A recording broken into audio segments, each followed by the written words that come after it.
Hey, how's it going, everybody? It's RC Maxfield here for the Back to 12 podcast, reminding you to hit that subscribe button to stay in the know on Texas Tech athletics all year long. We talk football, men's basketball, baseball, the Lady Raiders. We talk about softball, volleyball, and more, all on one channel right here on the Back to 12 podcast channel. All right, let's get right into this because Texas Tech football had arguably their most dominant win of the season, and that's including Murray State, as Behren Morton got his first career start at home, his second overall career start, and he did absolute work. I want to preface this video by saying this. If we hear the coaches say that, oh, all three could play, or there's a chance what's going to happen this week in practice in terms of who the starter is, I'm just done with it. It's over with. This is Behren Morton's job. It would be absolute lunacy if it went any other way. He has earned it. He has played two phenomenal games against one really good opponent in Oklahoma State,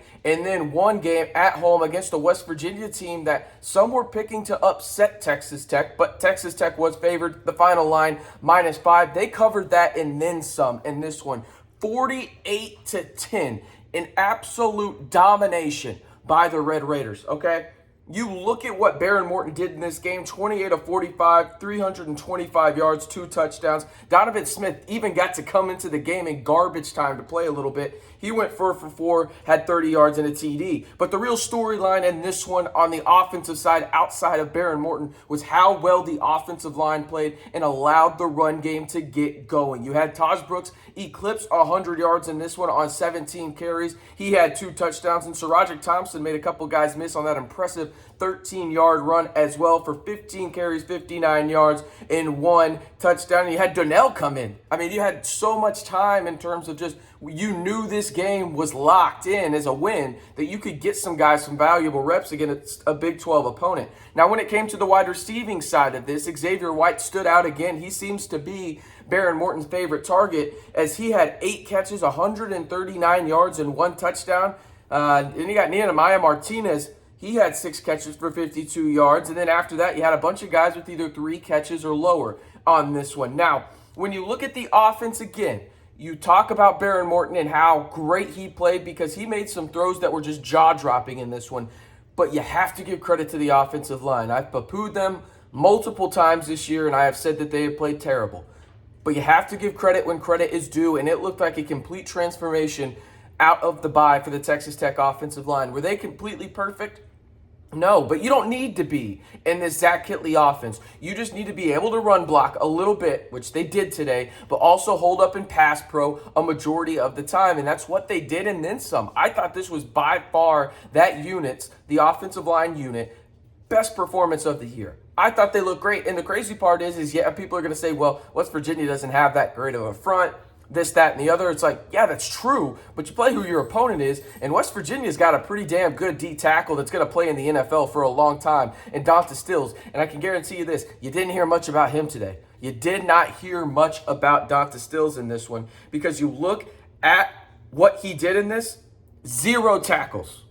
0. You held one of the best defensive linemen in the Big 12 in check. Shout out to Weston Wright, Dennis Wilburn, and Landon Peterson at right guard. And then you had, unfortunately, Monroe Mills went down with an MCL injury at the right tackle spot. Not sure who's going to start long-term there. Could be a couple guys, had some fill-in replacements there, but we'll keep you up to date on Monroe Mills and if he'll play this week against the Baylor Bears as they come into town and Patrick Mahomes goes into the Ring of Honor.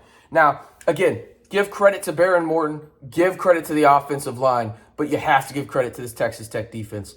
By far their best performance of the year.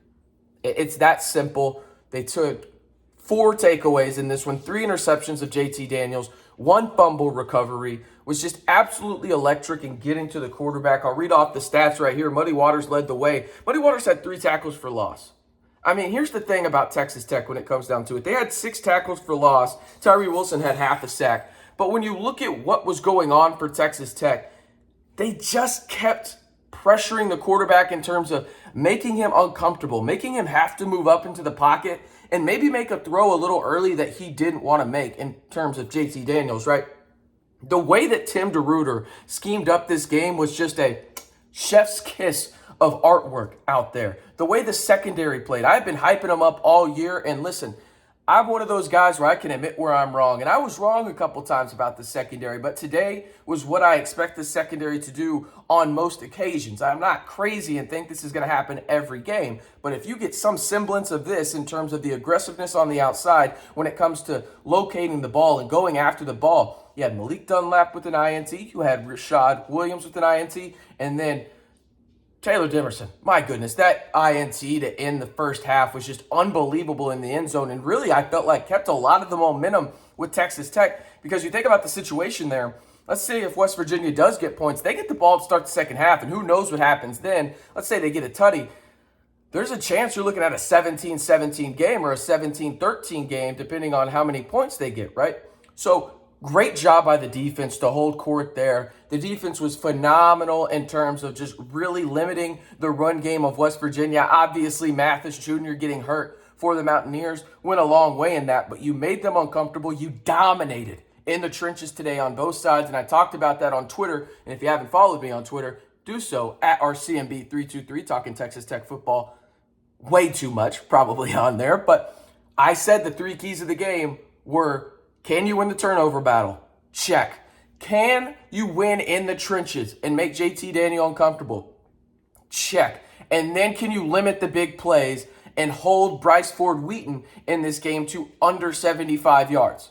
Check. You did all three and you won by 38. That's what happened. This is by far the best performance Texas Tech had all year. But the main takeaway in this, the main takeaway for me, I'm going to look directly into the camera so everyone understands what's going on here.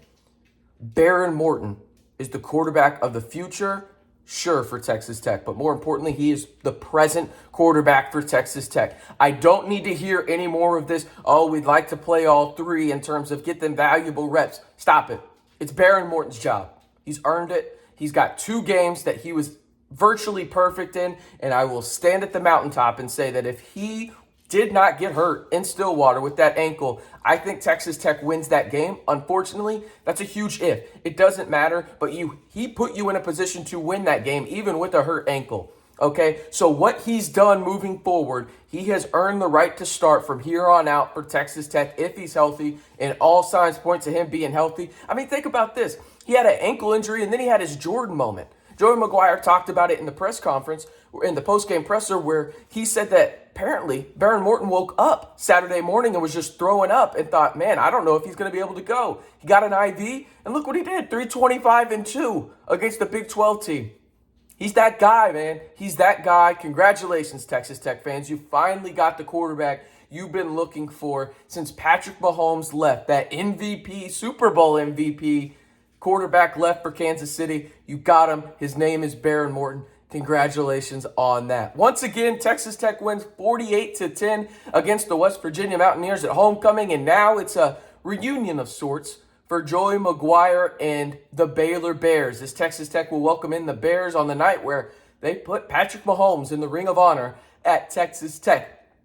I'm RC Maxfield. Appreciate you tuning in. If you haven't already, one more reminder, be sure to hit that subscribe button to stay in the know on Texas Tech athletics all year long right here on the Back to 12 podcast channel.